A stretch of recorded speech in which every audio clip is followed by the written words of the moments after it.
I am Jin Sakai, nephew of Lord Shimura.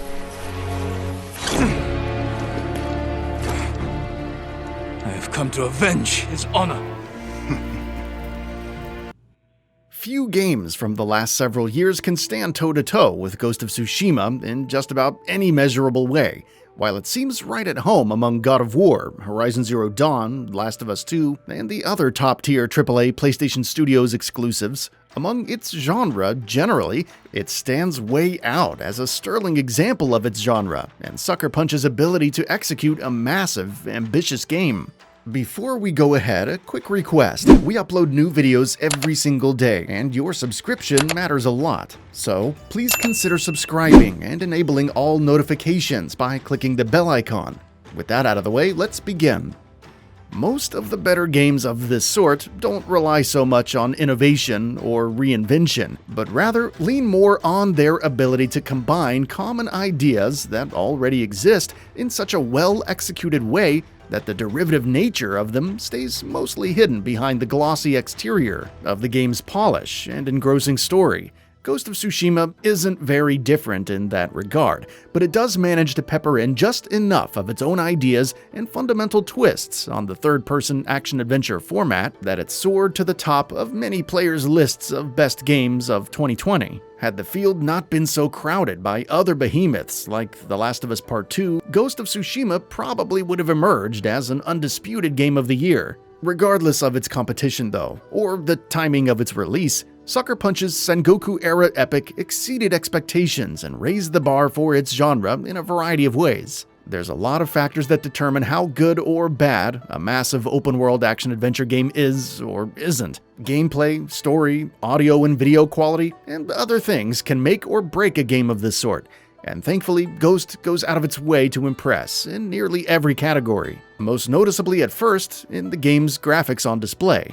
Ghost of Tsushima has virtually no weak spot in its visual presentation, but beyond that, actually knocks it out of the park in multiple areas here. The sunsets, the meticulously accurate architecture, the colorful flora and fauna that change in color palette in different areas of the island. The intriguing hidden caves, shores, and vistas that beckon continuous exploration. And of course, the highly detailed characters themselves rarely fail to impress. The game manages the negotiation between detail and quantity like virtually nothing before it. And as a result, it ends up being a game that is just as dense with sharp details as it is immense with a colossal amount of space that lures you in from all directions. All of this is noticeably intensified with the masterfully handled HDR effects that don't distract with overly vivid colors, but do intensify the mood of the game's many dazzling locations. From the big picture to the smaller stuff, like subtle particle effects and explosions from Jin's more advanced weaponry or Mongol gunpowder barrels,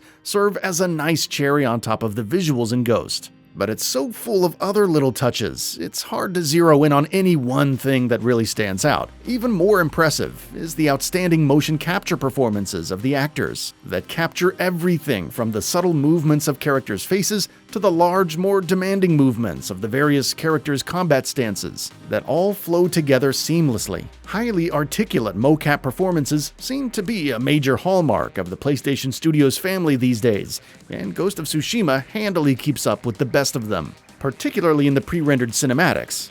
The visual package in this game is outstanding by all reasonable measures, just a few stiff NPC animations away from true perfection.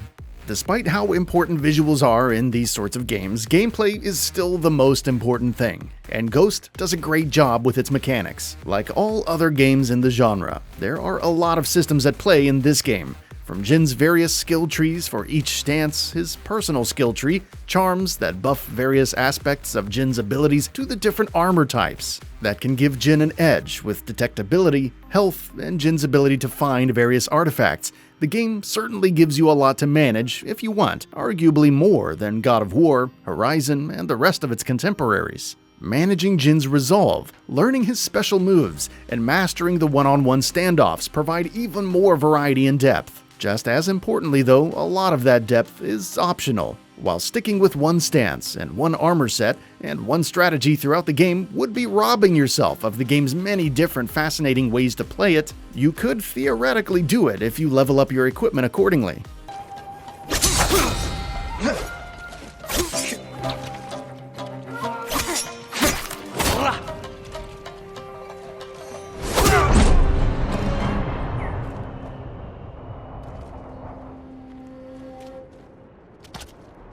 While the water stance is certainly more effective against shieldmen, you could just as well have upgraded your arsenal of explosive arrows and black powder bombs to plow through whoever you want, or focus entirely on stealth and sail through most of the game as a silent assassin who doesn't need much more than patience and wind chimes. The downside of Jin having access to so many things at once is a fairly convoluted menu system that sometimes feels less than optimal in terms of how it's organized. Instead of one or two big weapon wheels that contain everything, Ghost has multiple smaller menus that result in a system that takes a while longer to get used to than I would have preferred. But that's a very small bump in the road in light of how fun and engaging using those various tools are. The game gives you a lot to do outside of the main story, following animals to various points of interest, including the hot springs that encourage a rare moment of calm and reflection in video games. Regardless of your goal, Ghost's navigation system is perhaps the most charming twist on the formula,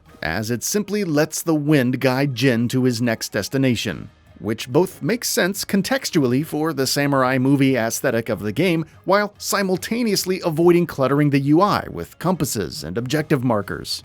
As you would expect, in a somewhat more grounded take on samurai, the combat is not the arcadey hack and slash that you might find in other games.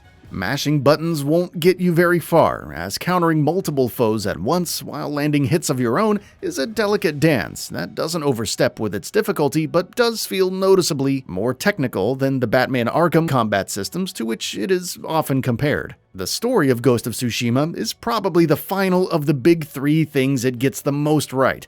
The main beats of the first, second, and third act are perhaps a bit on the predictable side. Even more so to the Kurosawa fans that the story is most precisely aimed at. But the meat of the story and interpersonal relationships between the larger macro points are where the narrative truly shines. Jin meets new friends and reconnects with old ones, and the way these characters' agendas intermingle is rarely anything short of completely entertaining. The thief Yuna and the jaded Ishikawa stood out most to me, but there's really no weak character among the main cast. And the story truly wouldn't be the same without any one of them. Ghost of Tsushima is one of those rare games that rely on execution over innovation but don't suffer from that decision at all, due to its handful of thoughtful twists to the formula that make it feel much more like a step forward than it otherwise would have. The outstanding gameplay, deep combat, and magnetizing story make its few rough edges virtually invisible. So while an open-world samurai story might not quite be for everyone, clearly Ghost of Tsushima is still one hell of a game.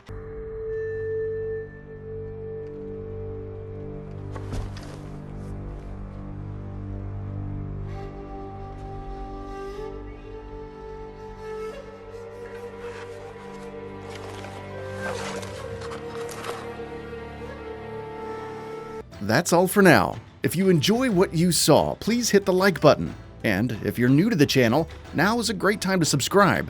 We upload brand new videos every single day. After subscribing, don't forget to enable all notifications by clicking the bell icon. Thanks for watching this video, and we'll see you next time, right here on GamingBolt.